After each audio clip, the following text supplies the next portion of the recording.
Zohrab, by trade, you are an architectural engineer. So how did you end up in the food business? Well, food is architectural too, right? I was in food business. I helped my father little store, grocery store in Beirut, Lebanon. Plus my two other brothers. One is the restaurant business, one is grocery store business. And 1978, I started with Bechtel Engineering. But the 83 is Houston's worst economical time. Oil crash. Oil crashed, and they were laying off people, and I resigned before they lay me off. And because the food is our blood and soul, I opened 2,500 square foot in west side of Houston, make some sandwiches and some imported food, grocery. And then I started importing food and distributing food. I needed more space.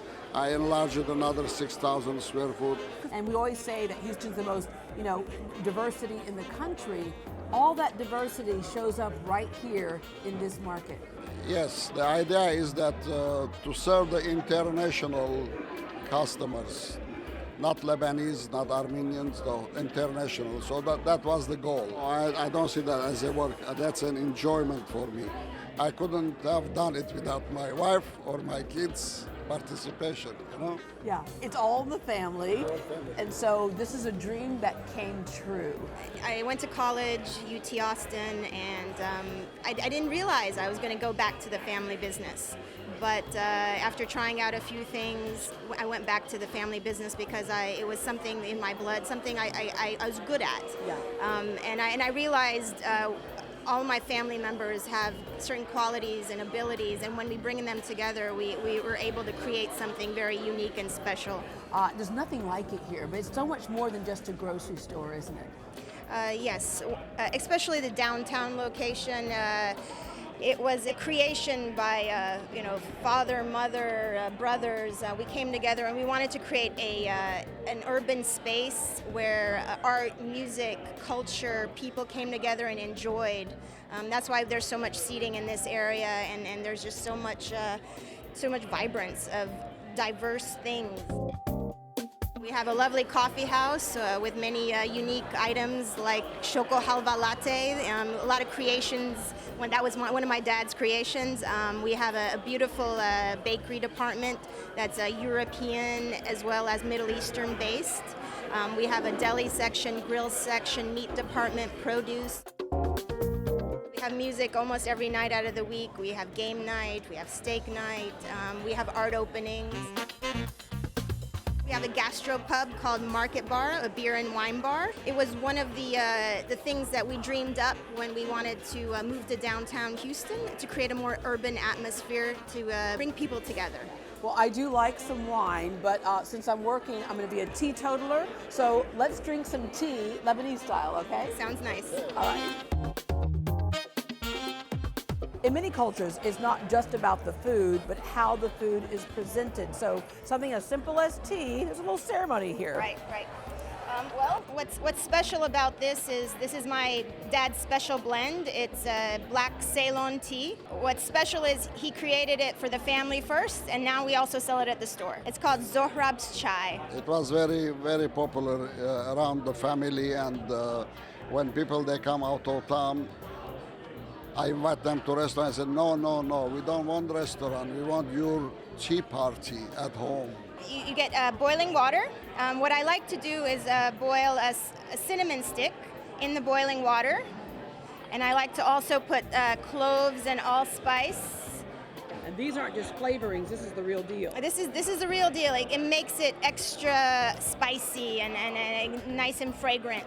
And then after you remove the hot water from the stovetop, then you would add your Ceylon. Ceylon is a black tea from Asia. I would add about 1 teaspoon for each 2 people. Okay.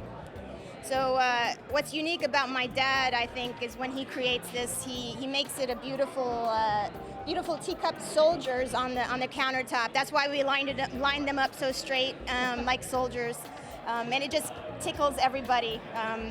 Yeah, because you're serious about this, aren't you? Oh yes, whatever I do should be line up like engineering lines, and that's why. Okay, what if I did this? No, no, no. So while the tea is steeping there, let's talk about some of these foods here and how serving it like this makes it much more relaxed. Sure. Well, there's always fresh vegetables, cucumbers, tomatoes. It just adds a lot of freshness and lightness to the fare. There's dry fruits and nuts as well. On the corner over there, there's a Armenian specialty called rojik. It's a long spiral made out of grape molasses on the outside and walnuts or a nut on the inside. And typically you slice it and just eat it just like that. All the way on the corner, it's Armenian string cheese with spices and olive oil. It's like a light mozzarella. We have some nice jams from Armenia, strawberry and mulberry and blackberry, chestnuts for this time of year, very special. Roasting on the open fire? Yes, yes. A lot of nice charcuterie and meats. Classic Armenian, it's called basturma. It's a dry cured beef with a lot of fragrant spices on the outside, a little spicy. And then, of course, some crazy breads over there. A family favorite during this time of year is the braided choreg. And it's a sweet bread and with a little bit of a mahlab, like a nutty spice. All right. I think our tea is ready. Yes. So he's going to pour an order too, right? We can't get out of order right Yes, here. yes.